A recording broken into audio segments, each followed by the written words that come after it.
Waalaikumsalam warahmatullahi wabarakatuh. Terima kasih saya ucapkan kepada Bunda Anis Sugiyarti selaku Kepala Sekolah SDIT Al-Auzah yang sudah menyampaikan sambutannya pada acara pagi hari ini.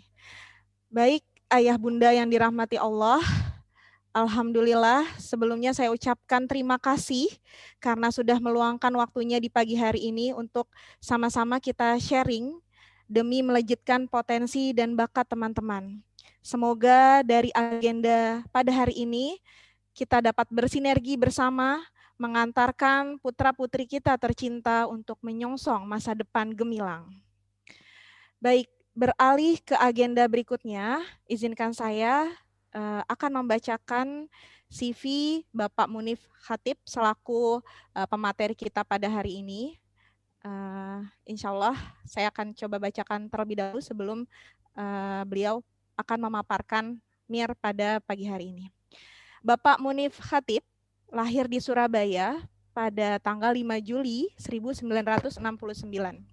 Beliau adalah praktisi pendidikan dan penulis buku-buku pendidikan populer. Buku pertamanya berjudul Sekolahnya Manusia.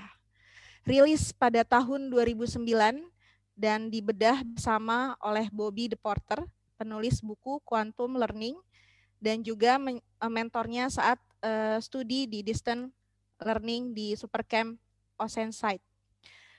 Kemudian Supercamp Oceanside ini adalah sebuah lembaga pendidikan yang dipimpin oleh Bobby DePorter di California, Amerika Serikat.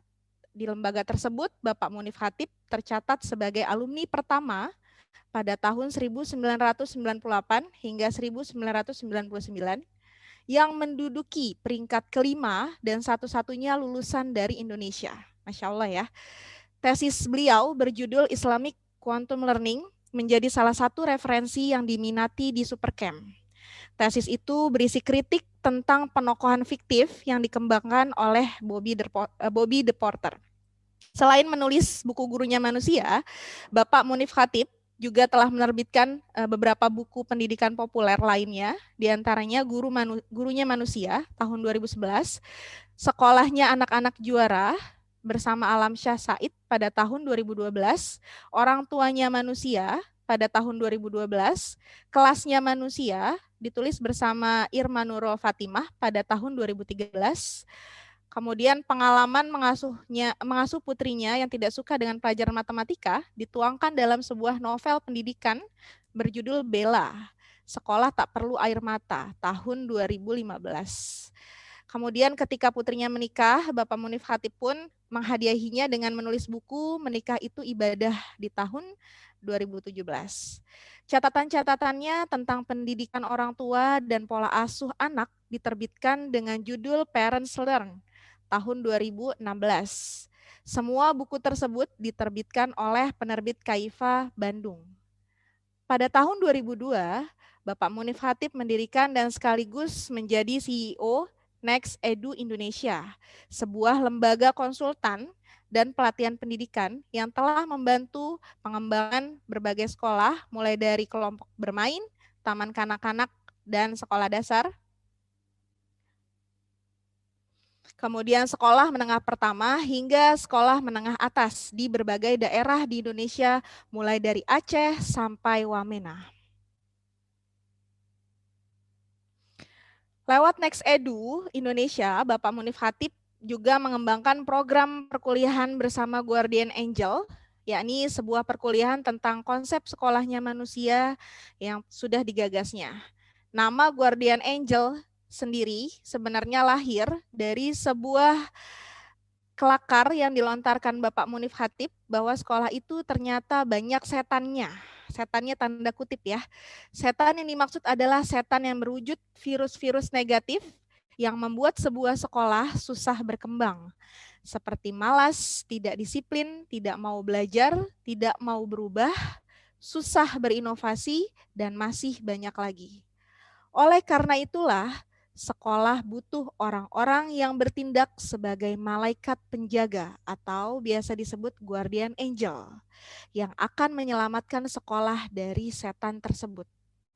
Perkuliahan Guardian Angel sendiri sudah melahirkan ratusan alumni yang tersebar di berbagai daerah di Indonesia, mulai dari Aceh sampai Papua, dan para alumni terdiri dari sekolah, pemilik sekolah, yayasan sekolah, pengawasan sekolah, akademisi pendidikan, pemerhati pendidikan, orang tua siswa, dan pihak-pihak lain yang peduli terhadap dunia pendidikan.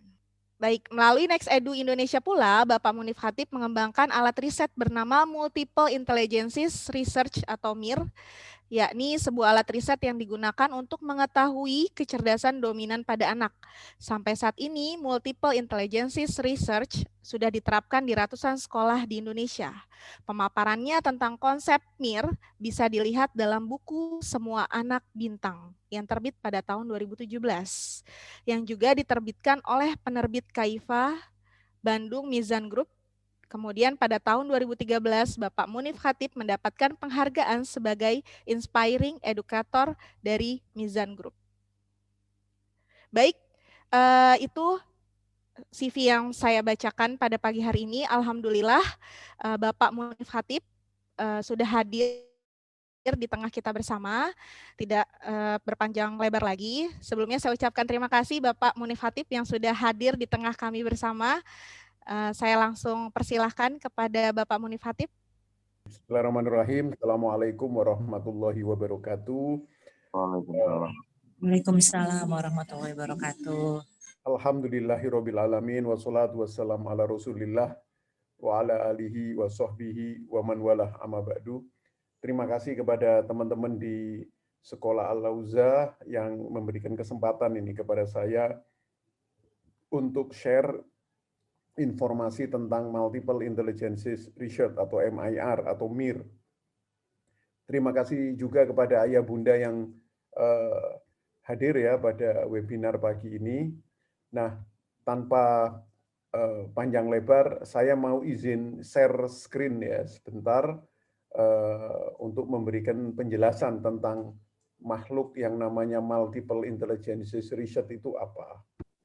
Jadi begini, apa itu multiple intelligences? Jadi ayah bunda peserta webinar, multiple intelligences itu adalah teori kecerdasan yang dimunculkan oleh Howard Gardner dari Harvard University tahun 1983. Cukup lama sudah teori kecerdasan ini. Nah, kemudian apa bedanya teori kecerdasan multiple intelligences ini dengan ratusan teori kecerdasan yang lain? Nah, bedanya adalah Gardner itu menyatakan kecerdasan anak kita itu multiple, banyak, tidak tunggal gitu. Dan kecerdasan anak kita itu tidak bersumber dari tes semata, yang mana hasilnya adalah angka. Jadi sebenarnya teori multiple intelligences itu mengkritik tentang kevalidan tes IQ, yang mana kalau anak kita itu dites IQ-nya, itu muncul angka mental IQ, sehingga anak itu di ranking. Ada anak kita IQ-nya 100, sama anak kita yang kedua IQ-nya 90, langsung kita ranking gitu. Oh, pinteran anak yang pertama ini 100 IQ-nya. Nah, itu sebenarnya di ilmu psikologi modern sudah tidak berlaku. Nah, kalau kecerdasan itu tidak bisa dilihat dari hasil tes, lalu bisa dilihat dari apa? Nah, Gardner ini menjelaskan bahwa kecerdasan itu sangat berkaitan dengan habit, kebiasaan. Nah, bayangkan Bapak Ibu, dari angka berubah menjadi habit, kebiasaan. Karena kebiasaan itu luas, ada pembatasannya, yaitu kebiasaan anak kita menciptakan produk-produk baru yang punya nilai budaya atau kreativitas, dan yang kedua, kebiasaan anak kita menyelesaikan masalahnya sendiri atau problem solving. Itulah dua kaki dari kecerdasan. Nah, ini penting sekali. Jadi kalau rumah kita, sekolah kita tidak memberikan kesempatan anak kita untuk kreatif dan untuk problem solving, nah itu hati-hati, anak kita bisa nggak cerdas nanti. Lalu berikutnya, kecerdasan itu terbangun dengan stimulus yang tepat dari lingkungannya. Nah, stimulus yang tepat ini bisa guru, bisa orang tua. Tapi kalau tidak ada stimulus yang tepat, kecerdasan itu sulit terbentuknya. Dan kata Gardner, sekali lagi kecerdasan itu tidak tunggal, tapi multiple. Nah, Gardner sekarang usianya sudah hampir 90 ya, 89 apa, mungkin tahun 2021 ini sudah 90, jadi sudah beliau mengidap apa itu pikun sudah dan lain. Nah, sampai hari ini Gardner itu karyanya adalah multiple atau banyaknya kecerdasan itu ada 8 kecerdasan. Nah, ini saya tunjukkan slide-nya ini ya, 8 kecerdasan, ada kecerdasan bahasa, ada kecerdasan matematis logis, ada kecerdasan gambar, ya, spasial visual, musikal, bergerak, kinestetis, bergaul, interpersonal, kecerdasan diri, intrapersonal, dan alam. Artinya, anak kita itu tidak atau sudah tidak boleh kita dakwa punya kecerdasan tunggal satu saja, tapi bisa kemungkinan banyak ini. Kadang-kadang kalau anak kita dilakukan MIR itu satu anak itu 8 kecerdasannya dominan, ada yang 5 dominan, ada yang 3 dominan. Jadi semua anak itu cerdas itu. Nah, kemudian ketika saya belajar dari Gardner, nah beliau itu ini menugaskan kayak tugas akhir itu untuk membuat alat riset. Akhirnya tahun 2000 sampai 2002 itu kita dibantu sama teman-teman psikologi UNER Surabaya dan teman-teman psikologi Ubaya Universitas Surabaya, itu universitas swasta yang paling tua di Surabaya. Jadilah alat riset yang namanya Multiple Intelligences Research yang kami kembangkan ya sampai hari ini. Jadi sudah 20 tahun ini, luar biasa. Dan alhamdulillah ayah bunda alat ini sudah diuji validasinya dan kebetulan hak ciptanya atas nama saya. Nah, ini ya. Jadi ini nanti surat hak cipta ini ada di mana itu di buku semua anak bintang. Nah, lalu apa sih MIR itu kalau anak kita dilakukan multiple intelligence research? Nanti ada 2 hasilnya. Pertama adalah laporan kondisi kecerdasan anak kita. Kita sebagai orang tua dan guru itu kelihatan, oh kondisi kecerdasan anakku itu seperti ini, yang dominan di sini, yang tidak dominan di sini. Lalu yang kedua, tidak hanya laporan semata, tapi implementasi pola asuh dan pola ajar. Nah, implementasi itu apa yang harus kita lakukan kalau pola asuh itu orang tua, dan kalau pola ajar itu adalah guru. Nah, jadi mohon maaf sebelumnya ini. Kita ini kadang-kadang sebagai orang tua mengenal anak kita secara fisik. Betul kan ayah bunda? Mengenal anak kita. Nggak ada yang besar-besar. Ya, Bun boleh ya. Oke. Jadi kita ini mengenal anak kita secara fisiknya. Itu anakku yang gendut, rambutnya keriting. Tapi jujur, banyak kita ini sebagai orang tua belum mengenal anak kita secara psikologis, termasuk kondisi kecerdasannya. Nah, dengan MIR itu insya Allah kita tahu secara psikologis anak kita itu bagaimana. Nah, itu di laporan kondisi kecerdasannya. Kalau kita sudah tahu anak kita bagaimana, maka kita bisa masuk ke dalamnya lewat pola asuh. Kalau itu sebagai orang tua. Kita bisa masuk kepada anak kita lewat pola ajar kalau kita sebagai guru. Nah, ini dahsyatnya multiple intelligence research. Tidak hanya sebuah laporan semata, tapi ada implementasinya itu bagaimana. Nah, Bapak Ibu yang terhormat, peserta webinar, jadi kalau anak kita melakukan MIR, itu nanti akan ada 7 deskripsi, tergantung jenjang anak kita itu di level apa sekolahnya. Yang pertama, kita tahu dominasi 8 kecerdasan anak kita. Nanti saya tunjukkan itunya hasilnya. Jadi dari 8 kecerdasan itu yang dominan yang mana. Lalu yang kedua, kekuatan klaster otak. Klaster itu perumahan area-area bagian otak. Ini penting untuk neurolog ya kalau anak kita punya problem otak. Lalu yang ketiga itu deskripsi gaya belajar anak kita akan ketahuan. Sehingga yang keempat, guru bisa mendesain metode atau strategi mengajar karena sudah tahu gaya belajar siswanya. Kemudian juga deskripsi jenis-jenis permainan yang disarankan. Dan yang keenam adalah deskripsi kegiatan kreatif di rumah yang disarankan. Ini penting sekali untuk orang tua. Nah, kalau anak kita SMA, kelas 11, kelas 12, ingin pilih jurusan di perguruan tingginya, itu dengan MIR itu juga akan ketahuan hasil jurusan di perguruan tingginya. Nah, manfaat MIR untuk sekolah, untuk guru, itu ketika anak kita atau sekolah sudah mengetahui gaya belajar anaknya, maka itu bisa untuk dijadikan mapping kelas.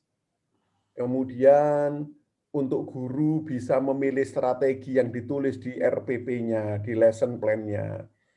Nah, nanti untuk yang seperti tadi, anak kita yang SMA itu untuk bisa memilih jurusan. Nah, yang penting ini untuk orang tua ini.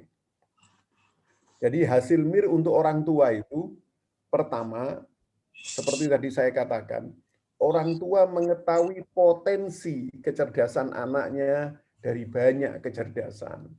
Sehingga kita ini sebagai orang tua yakin bahwa anakku itu pinter, anak itu keren gitu. Jadi apa yang kita lihat pada sosok anak kita itu adalah hal yang baik. Itu tidak didasari nilai-nilai hasil tes masalahnya. Kemudian yang kedua, nah MIR itu nanti mendeskripsikan bakat ya. Karena itu orang tua tahu bakat anaknya, baik yang sudah kelihatan maupun yang terpendam. Nah, kalau sudah tahu, maka orang tua membantu memantiknya.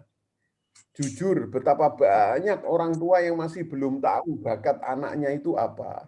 Nah, dengan MIR itu akan kelihatan nanti. Kemudian, orang tua tahu how to, cara pendekatannya, pola pendekatannya kepada anak-anaknya, terutama komunikasi. Kan komunikasi ini adalah sumber dari problem antara orang tua sama anak. Itu biasanya awalnya itu komunikasi. Nah, yang keempat, orang tua bisa bekerja sama anak mendesain kegiatan-kegiatan kreatif nanti supaya harmonis hubungannya dan juga bisa memilih jenis permainan yang menunjang kecerdasannya.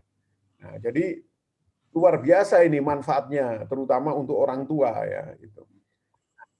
Ini ayah bunda saya tunjukkan. Nah, inilah satu lembar nanti kalau anak kita di MIR akan mendapatkan informasi tentang dominasi kecerdasannya.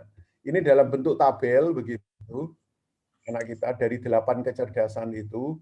Lalu ini jadi grafik. Nah, ini jadi grafik. Nah, kita tahu ya kalau yang di atas garis itu merah itu, nah itulah pintu masuk anak kita. Nah, pola asuh bisa dimulai dari situ. Nah, kalau gurunya itu pola ajarnya. Jadi kita tahu sudah kondisi anak kita itu bagaimana. Nah, ini luar biasa ya kalau kita sebagai orang tua tahu pintu masuk untuk berkomunikasi, kolaborasi sama anak kita. Kita tahu pintu masuknya. Nah, itu biasanya meminimalisasi konflik ya, mengurangi konflik itu. Kemudian Nah, yang kedua adalah ini, kekuatan klaster otak. Nah, ini saya tadi katakan ini biasanya digunakan untuk para neurolog kalau anak kita ada problem-problem di otaknya. Ada tanda-tandanya. Ini semua ada di buku Semua Anak Bintang yang nanti orang tua pasti pegang. Kemudian ada deskripsi gaya belajar. Nah, ini ada rumus ya di buku saya Sekolahnya Manusia. Kalau gaya mengajar guru itu sama dengan gaya belajar siswa, itu nggak ada pelajaran yang sulit. Matematika sulit dan yang lainnya sulit itu karena gaya mengajar gurunya itu nggak match, nggak sama dengan gaya belajar siswanya. Lahirlah pelajaran sulit. Nah, berarti faktanya kan guru harus tahu gaya belajar siswanya gitu. Orang tua juga harus tahu gaya belajar anaknya supaya guru dan orang tua itu bisa mematchkan, mencocokkan. Nah, ini. Nah, ini nanti ada deskripsi gaya belajar hasil MIR. Apa sih gaya belajar itu? Gaya belajar itu gampangnya begini, Bapak Ibu. Bagaimana anak kita gampang nyerap informasi, memahami informasi dari semua pihak, dari guru, dari orang tua, dengan pola-pola yang khas. Nah, pola-pola yang khas inilah yang namanya gaya belajar. Bahasa Inggrisnya adalah learning style gitu. Setiap anak itu bisa punya banyak gaya belajar gitu. Dan mungkin anak kita yang lain bisa beda-beda gaya belajarnya. Nah, itu gaya belajar. Nah, ketika anak kita dilakukan MIR, subhanallah, ketahuan ini gaya belajarnya, seperti di slide ini. Jadi kalau anak kita kecerdasan linguistiknya itu dominan, nah Bapak Ibu bisa baca itu, lihat ada berapa? 10 gaya belajar. Belajar dengan cara mengenal huruf, belajar dengan membaca, belajar sampai dengan bertanya, ya kan? Ini adalah gaya belajar anak kita. Jadi kita tahu ini, pakai ini aja. Apalagi anak kita itu jarang yang ada satu kecerdasan yang dominan. Biasanya ada 2, ada 3. Nah, kalau anak kita cerdas matematis logik, ini. ayah bunda bisa lihat itu. Ada sampai 8 gaya belajar, mulai belajar berdasarkan contoh, dengan sampai belajar dengan membuat hipotesa, perkiraan-perkiraan. Nah, ini ayah bunda, nah ini sebanyak ini. Kalau spasial visual, kecerdasan yang dominannya ada 7. Ada 7 gaya belajar. Kalau yang kinestetis ada 6 gaya belajar. Yang musikal ada 4, yang interpersonal ada 8. Sampai terakhir yang naturalis. Nah, ini semua bisa dilihat di laporannya dalam buku Semua Anak Bintang. Sehingga ketika guru mau mengajar mata pelajaran apapun, tema apapun, nah guru tahu metode mengajar yang mana yang cocok dengan komunitas kelas anak kita. Nah, udah. Ini banyak sekali ya, ratusan di sini metode belajar. Sampai kalau mapping kelas bisa dibagi menjadi ini. Nah, jadi guru dalam membuat RPP atau lesson plan itu sangat mudah. Nah, ini ya, ini ada kelas ini gaya belajarnya begini atau strategi mengajarnya seperti ini. Nah, terakhir yang kelima adalah jenis permainan yang disarankan. Banyak teman-teman atau orang tua tanya, Pak Munif, kenapa kok permainan?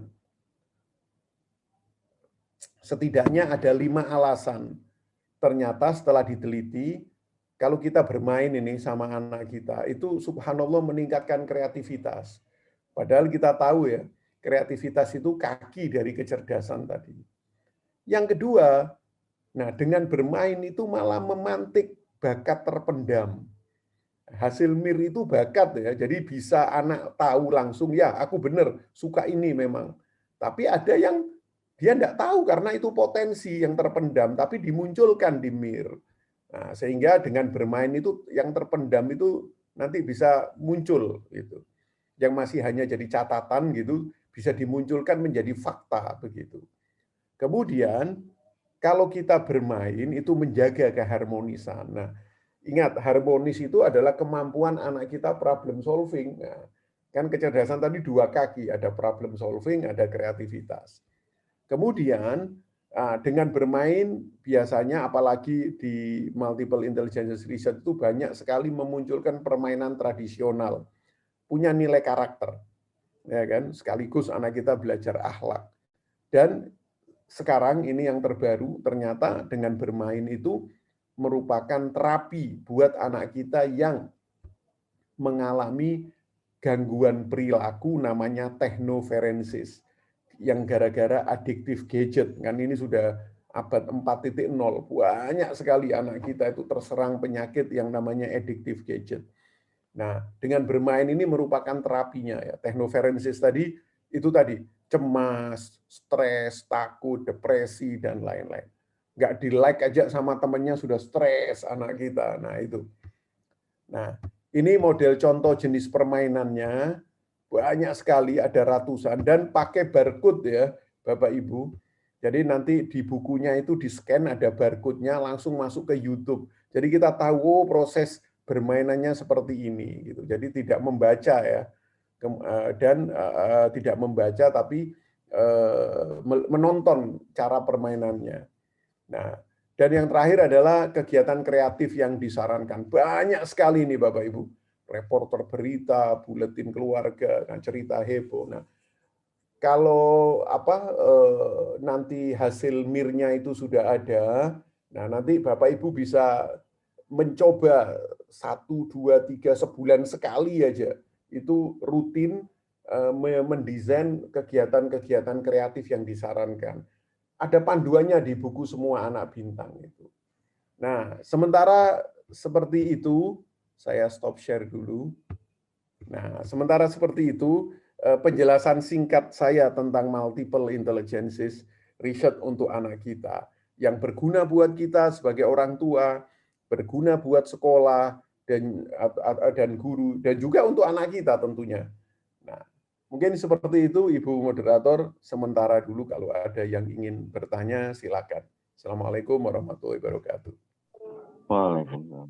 Warahmatullahi wabarakatuh. Baik. Terima kasih Bapak Munif Khatib yang sudah menjelaskan, memaparkan MIR ya kepada kita semua pada hari ini. Insya Allah nanti agenda ini akan masih terus berlanjut di hari Selasa dan Rabu ya. Akan ada interview kepada anak-anak dengan pendampingan orang tua. Itu terima kasih Bapak Munif Khatib. Ya. Pada kesempatan kali ini memang kami tidak membuka sesi tanya jawab. Oke. Nanti insya Allah akan agenda ini masih terus berlanjut di hari Selasa dan di hari Rabu. Oke. Seperti itu. Ya. Kalau begitu saya izin live bisa? Iya. Karena segera ke Alauza ini. Iya, terima kasih Bapak sudah mendampingi kami semua, sudah hadir sharing ilmunya. Semoga bermanfaat buat kami semua. Amin, amin ya robbal alamin. Terima kasih Pak. Iya, Assalamualaikum warahmatullahi wabarakatuh. Waalaikumsalam warahmatullahi wabarakatuh. Baik ayah bunda yang dirahmati oleh Allah, alhamdulillah agenda pada pagi hari ini pemaparan MIR oleh Pak Munif Khatib sudah kita laksanakan bersama. Semoga ini menjadi langkah awal agar kita semua sama-sama bisa melejitkan potensi serta bakat yang dimiliki oleh teman-teman.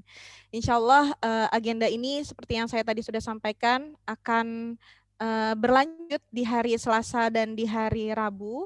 Insya Allah dengan nanti ada interview yang akan dilakukan kepada anak-anak dengan pendampingan orang tua.